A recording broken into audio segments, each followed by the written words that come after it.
When the COVID-19 pandemic hit last year, the entire business world was left with uncertainty and questions as we tried to figure out how this would affect each of us. Two Men in a Truck was deemed as an essential business, and we quickly adapted to the necessary guidelines so our franchises could remain in operation. Through a collective effort from our entire brand, including franchisees, managers, and frontline team members, we were able to continue moving customers forward and growing our business. Throughout this time, we felt it was critical to keep our franchises as connected as possible in order to provide them with the support they needed.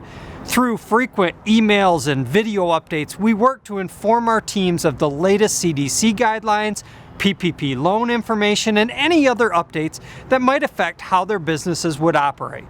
We also developed new best practices and protocols for our services, including an increase in sanitation and health protocols to not only help our customers feel safe when hiring us, but to ensure our team members felt safe when coming to work.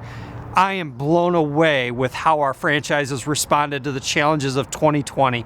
Not only did they persevere through the toughest of times, they came out on top. I couldn't be more proud to report that in 2020, we had 0 franchise closures as a result of the pandemic. In fact, we actually continued our franchise expansion and opened several new locations with more openings on the horizon.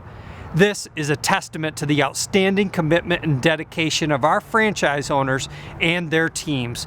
Without them, the Two Men in a Truck brand would not exist. Together, we will continue to push forward as we work toward a normal life again. We'll continue to grow our brand to serve even more customers, and we will continue to move people forward.